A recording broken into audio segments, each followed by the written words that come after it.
Chapter 4. One of the girls, that was being held down suddenly without warning, bit down hard on the wrist of one of the boys holding her arms as hard as she could and screamed. The boys that had been holding her struggled while she kicked and screamed even more for help. She was fighting for her life, and the boys were trying to stop her and get recovered. It was also obvious she was about to be raped. And the boys looked like they were in some kind of drug haze.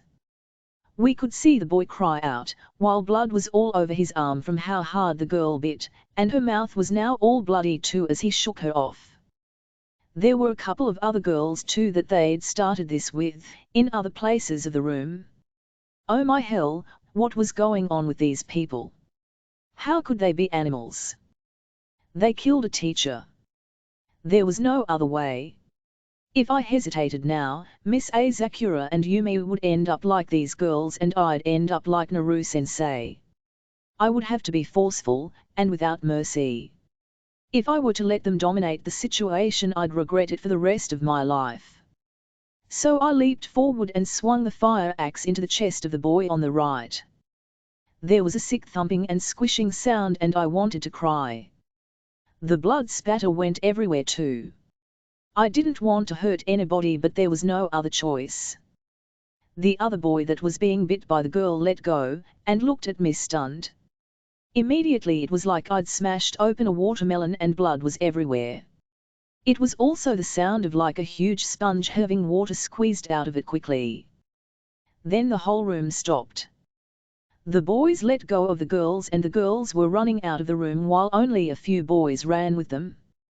Now, who started this? And where is my cousin, Rina? I asked, staring them down. The axe was stuck in his rib cage at first and I had trouble getting it out because it had bit in so deep. There was a long silence. No one spoke. Where the fuck is Rina? I yelled. Some of the boys looked kind of pitiful. Nobody was speaking up. I pulled the axe out of the kid that was bleeding to death finally after another try. Arterial spray covered a dozen of the kids from where the fire axe was sticking out of his rib cage. It was hard to pull it out and his ribs creaked while he tried to gulp for air like a fish. If someone doesn't tell me where Rina is and let her go to my right now, every one of you fuckers is going to have this axe in your chest too. I didn't plan to do this, but it's like if you make a good threat you can avoid maybe 90% of the battles. I just needed them to see that we should be avoided and we'd go on our way after getting my cousin. The kids were scared and nobody knew what to say. That told me more than they realized. Whoever had Rina, they were afraid of. If you are afraid to tell someone who just offed a gangster in front of you something, then that meant whoever had Rina must logically also be the one that killed Naru-sensei. Who killed Mr. Naru? Which one of you was it? I asked. The wounds on Naru-sensei also were consistent with stabbing marks more than any kind of earthquake debris. It was obvious he'd been slain. Plus, he had defensive wounds on his hands and arms. After a few seconds one of the girls started to speak, but one of the boys hit her and tried to shut her up. He was also one of the boys that was assaulting girls. By trying to prevent the girl from not just talking, but also leaving the room, I'd finally spotted him as an accomplice though. Now I could zero in on him to get him to talk. He was also trying to protect the gang leader or whoever it was. So with no warning, I swung the fire axe down and chopped his hand off, where he'd kept it ready to grab the girl, but with it hanging down on top of the desk to try to be subtle. And the way he was trying to block the desk access totally set up his own hand on a makeshift chopping block. Plus I think I got in a lucky hit, to be honest. I wasn't that great at this kind of thing and today is my first time on a chopping spree. The cut wasn't clean and it just exposed broken neck vertebrae and pulsing arteries that were mangled. I'm not used to seeing shit like that and I almost barfed, but held on knowing our lives depended on me not showing any weakness. Now the girl was covered in blood that he was spraying on her, and he screamed while running from the room. His eyes were so big in shock that it looked like a goldfish. Last chance before I start cutting off heads, where is Rina? I said. Yo, you shouldn't hurt anyone, Miss Asakura started to say, but she was interrupted by Yumi. Unless they deserve it, she fumed. Sensei, they were trying to rape girls, she protested. Ah, yeah, as a teacher I can't condone violence, but what am I supposed to do when we're the ones in danger? Miss Asakura is trying to figure out what to do while she says it aloud. Yumi was glaring at Sensei. You aren't going to let them have their way with us, are you, Sensei? Oh, you're right. Yeah, okay, Shun, only hurt the ones that deserve it, Sensei said fearfully finally but still acting confused. Sensei? Someone cried out in shock. They didn't expect an answer like that. The kids didn't answer, but then I saw some of them were turning their heads towards the back of the room. A lot of the students were standing in front of something going on in the back of the room. I'd have to be careful I wasn't swarmed. You, I pointed to two of the most heavily beat up kids. I picked them because they had the worst time from the bullies that were assaulting the girls. They looked like they'd gone to hell and back by how beat up they were. Clear the way and help me get Rina out of here. If you don't, you'll be missing hands like that other guy. Yumi and Sensei were too shocked to say anything, but at least none of the kids were willing to go near them since they were clearly with me. The two scared kids started to go right for the back, pushing kids out of the way. Then they finally made a breach in the wall of bodies big enough to get through, revealing the back of the room.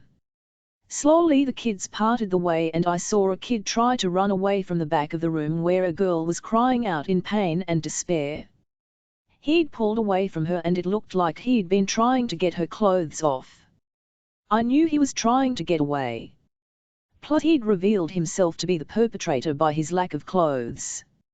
Luckily his pants were still on, I sighed inwardly. Still, I'd have to chop it off, so other girls would be safe. But if I'd been even a second later, his shirt was gone and his belt was open, and his socks and shoes were gone.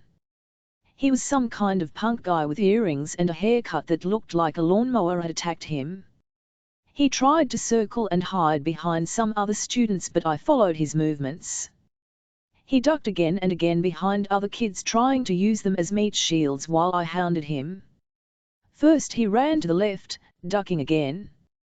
Then he faked or tried to, and went to the right. The game of tag kept going as he faked left and right looking for openings. People are intently watching too, but not all for good reasons. If I act clumsy they may try to take the axe from me.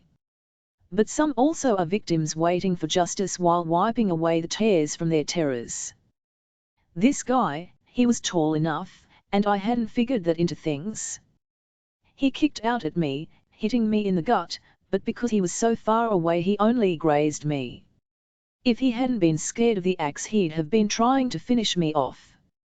But I'd anticipated he wouldn't go down without a fight. So instead of chopping at him from above, I'd swung up from below to counter him. He dodged while the air whirred with the force of the axe blade swung up so hard. This showed he had fighting experience by the way he maneuvered though. I managed to keep tight control over it though, as he tried to then rip it from my hands unsuccessfully. But I wasn't done with my attack and kicked out with my left feet, hitting him in the sternum, and he flipped backward onto the floor. I'd planned that move too, knowing that if I missed he'd go for the axe. This guy was a hardened criminal, sneaky, and used to fighting. I was lucky I didn't have the axe pulled right out of my hands. Also I didn't like this situation, but they were trying to attack girls. Plus they were gang members. Then he was gasping for air to try to get away. I tried to go in close, but instead, he threw a heavy chair at me, which glanced off my shoulder. Then he tried to rush me, even though he couldn't breathe. He tried to use the chair as a club, which I parried with the axe handle, which was long and solid. There was a solid clank, as it rebounded, and he swung again and again. The students were getting restless seeing that he was trying to gain ground over me. You can't let him win, Shun.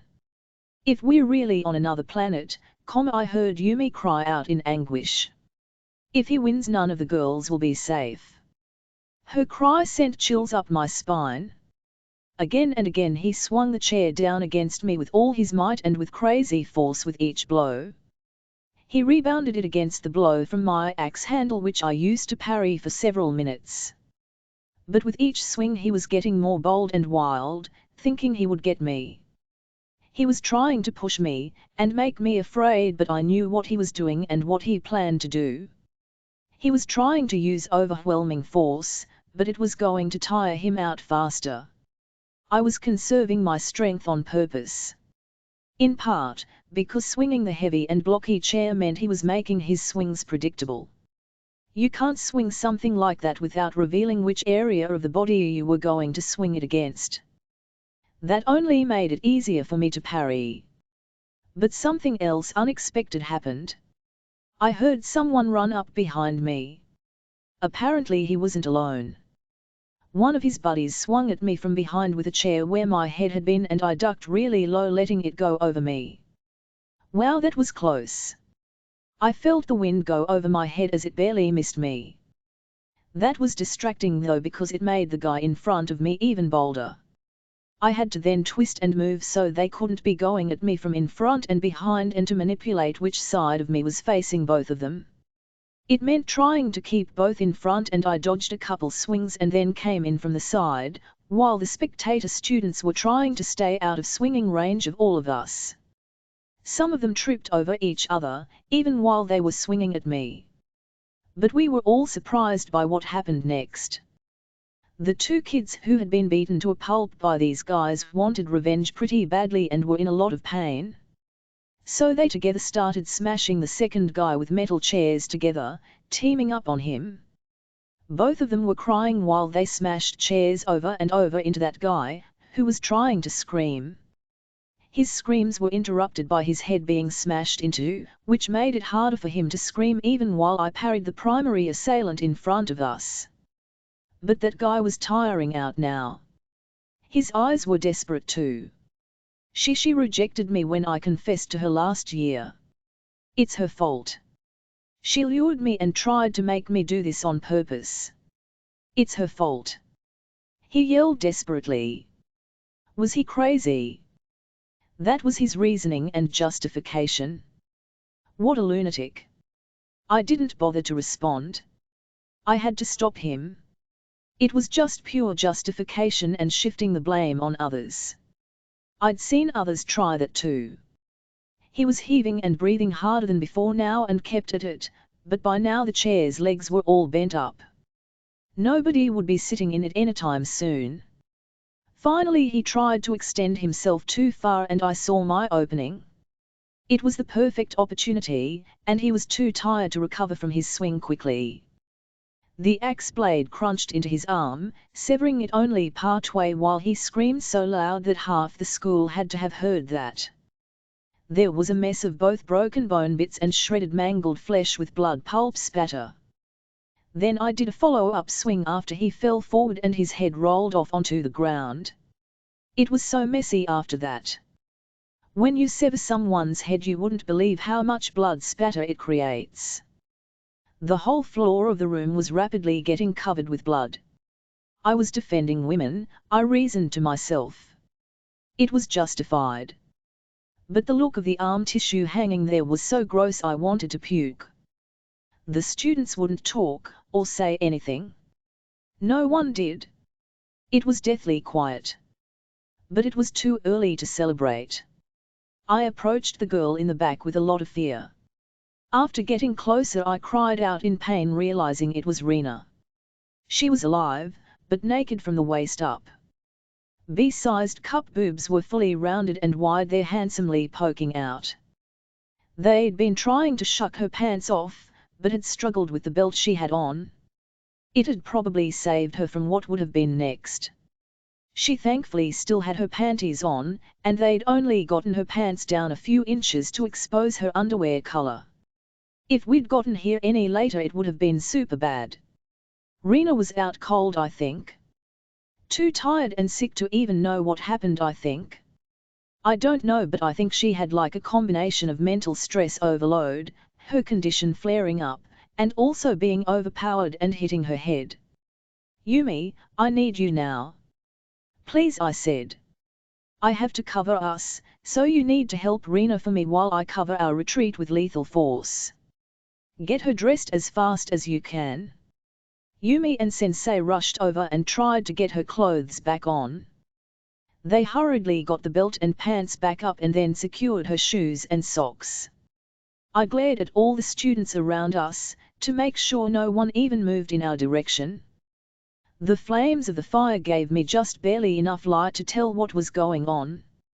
Her shirt is completely shredded. What do we do?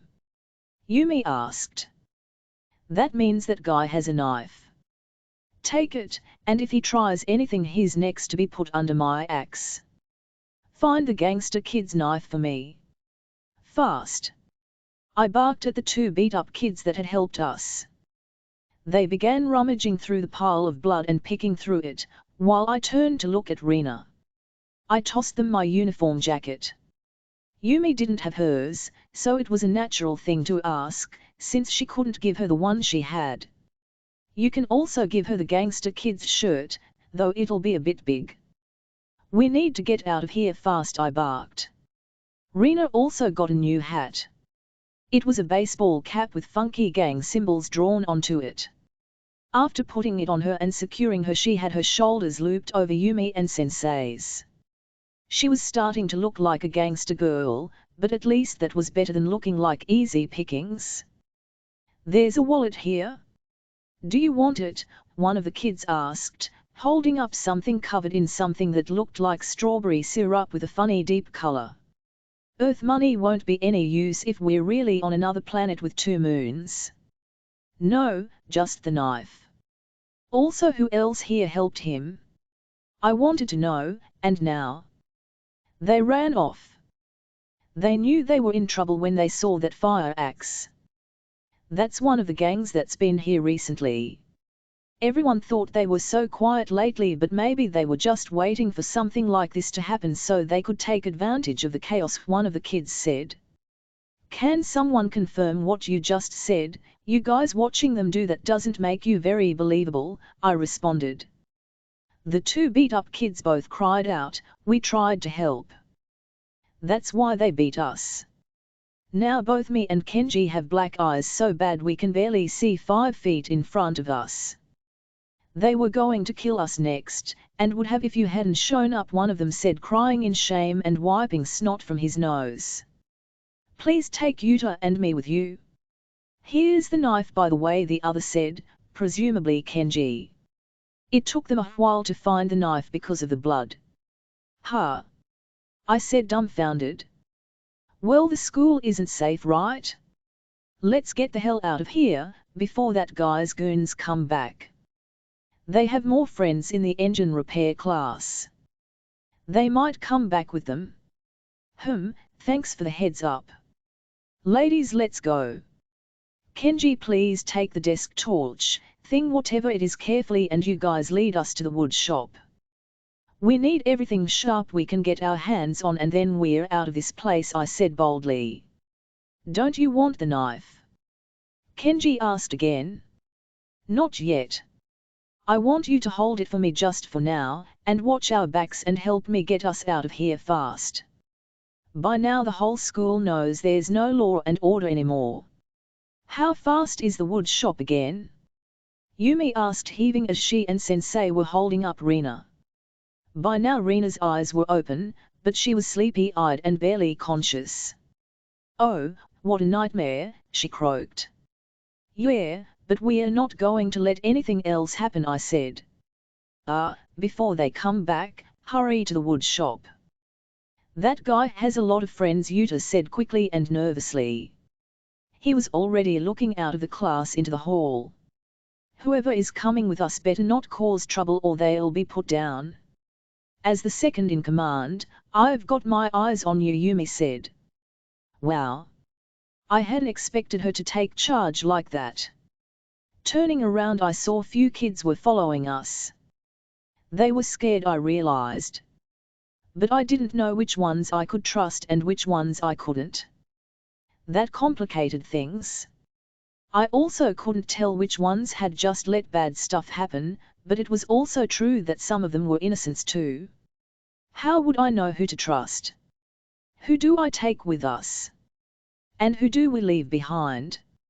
Also, anyone not under my leadership would want to ditch someone slowing us down like my cousin. So I have to be clever and keep the group small.